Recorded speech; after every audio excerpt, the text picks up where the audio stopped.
you caught me with this new desk. Guess what? I'm upgrading today, so this is my new desk, the Z2. We're gonna put it together, and I hope you guys enjoy the show. And if you haven't subscribed, please do. Open the box. Toby, you gonna open the box? Toby's gonna help me open the box. Are you gonna let me push? Are you gonna let me open it?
This is a useless feature. This one right here, check this out. You have a bottle of water or something. Look at that. They should at least put a cup holder, a real cup holder, not a freaking for styrofoams and stuff like that.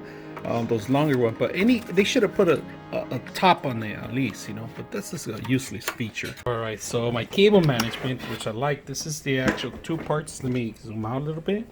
This is actually the cables that belong to the keyboard. I'm gonna pass them through the middle here. You guys can see that's what the crack's there for. That's what there's a hole there. Slide them in there, and so less cables to manage, and you clean it up down the bottom. And they give you a lot of little zip ties with sticky tabs at the end, so it's not that bad. So the cable's there, keyboard's there. Everything's manageable through here. Not that bad. Keep it nice and clean on the top. I haven't plugged in the monitors, but this is pretty much my setup in here. My keyboard, and then I can use my mouse. I can use this as a mouse pad, but I do have my own mouse pad I might not use this at all. I'm just gonna keep it there to pretty much just do for looks, and just cover the bottom because the bottom's ugly.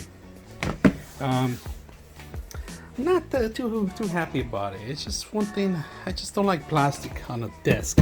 I like to put my weight on it once in a while, or maybe set up a PlayStation on top of here. I'm afraid if I do set up a PlayStation, it might fall.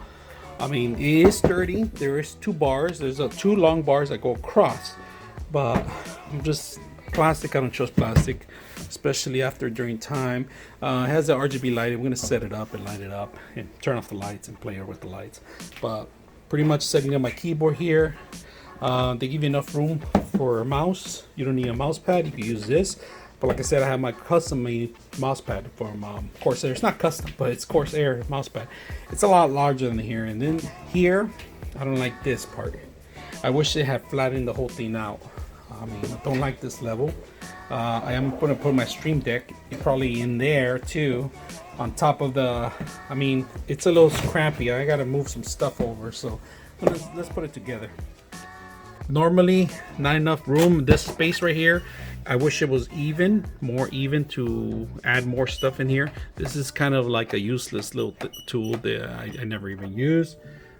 This part right here, it's not usable right now because if I put something in here, I'm afraid it might fall on top of my desktop, and I don't want that to happen. So either I have to move the desktop on the other side. All right, so cable management is pretty simple. They have these holes back here that you can throw the cable through the bottom.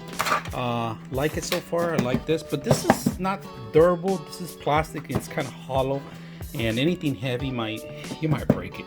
So now I do have these mechanical arms, if you guys can see it. Let me zoom out a little bit. Mechanical arms, I have one of them right now. I'm still waiting for another one to arrive. So if you guys see it, there's one here, and it's gripping right here, and this is a little hard. So I actually had to take out the plastic that belongs in the bottom because it was hitting this thing here. So I had to remove it. And you can remove these, so it's an option. You could have them, but then you're gonna see a hole in the middle too. So that's the only fallback on it. Now this thing gets a little dusty fast, quick, so you gotta make sure you clean it up. This is the back of the desk. You can see, like I said, very fragile. This part right here in the corner, this part, and the thickness is not that thick. So see, that's the thinness pretty much right there, if you guys can see it. That's the thinness right there. So this plastic is not good. This is where you actually put your surge protector in here from the back. So we're gonna actually set it up today and have two monitors, different monitors of course, but we'll change them out later. And like I said, power cord, internet power cord, and HDMI cable or display port could come up through here. I wouldn't put the monitor on this corner maybe because it might be too heavy for it, but you could put it on there. I mean, not quite sure how much it could weight it hold, but there is bars right underneath, so it's another option if you have. You hear that? I gotta fix that. So you gotta tighten them up. You gotta tighten these things up really tight, and I don't like how it sounds. Put some oil on there or something. All right, we're gonna have to remove these. These are kind of useless. They're for the flaps, but because this is the only wood part that you're gonna have, and I'm gonna end up putting the stand underneath. The stabilization is a little bit off on this one. You can modify it down the line, maybe add your own piece of carbon fiber like later down the line, which I was thinking about maybe doing that later, and maybe doing a drop down. I wish they had a more stable stuff so you could actually add things to it. This is the only hard part that they have, and this is where everything's going to be mounted on, including the monitors. I'm going to get rid of these. This is useless, like I said. And I have another, this is the monitor stand up here, and this is actually the centerpiece where the power cord goes. These are removable like this. See, first, there it goes. There's the other one, see? And it leaves a hole because they come with it, and this is where it actually logs in. This thing actually clips in there, so. The cable management is here. I'm gonna actually tangle it up, maybe put some sticky tabs and run it. This is also plastic, which I don't like. Wish they had more stable stuff, but maybe I'm gonna, down the line, I'm gonna take them off and add real wood to it, because this metal pieces are really good. I like how they put them lining up. They're tied down, they go all around, if you guys see it, but not really too much. Well, if I do that, I'm going to do 2 layers of wood, one in the bottom, one just below it, cutting out the corners so you can actually do cable management on this. I did pass the wire through the top, if you guys can see it here. It went underneath, it went all through. Plastic, wood with carbon fiber cover, and 2 metal rods, if you guys see it long. You can actually, I extended them, you actually make it even smaller if you want. It's up to you, but I think we're gonna keep it as is right now. And they give you extra connection for power in case you're gonna another USB, another LED light or something. It's not bad. I don't think I'm gonna modify it, but this is probably gonna be gone. Maybe give it a couple months before I start planning it out the next review. I was thinking about building another slot here and putting the computer in there. It'll be my modification to my desktop, and it'll be an awesome setup. Another mod I could do. This cable management holes, they're okay. Cable management, I'm still working on it, so it's gonna be a while until I get everything. But now I don't have them in the front of my legs. I can move them all stretched out. I like it a little here and there, but modifications, I think I'm gonna modify it. Like I said, I want to do something great with this thing. Get rid of this. Maybe put a pencil holder or something for you artists out there, because I'm gonna have another stand here and I'm gonna bring it back out. Ooh, you know what, I just got some brilliant ideas here in doing that. So if you guys enjoy it, let me know. I'm your host, Frank the Tank, out.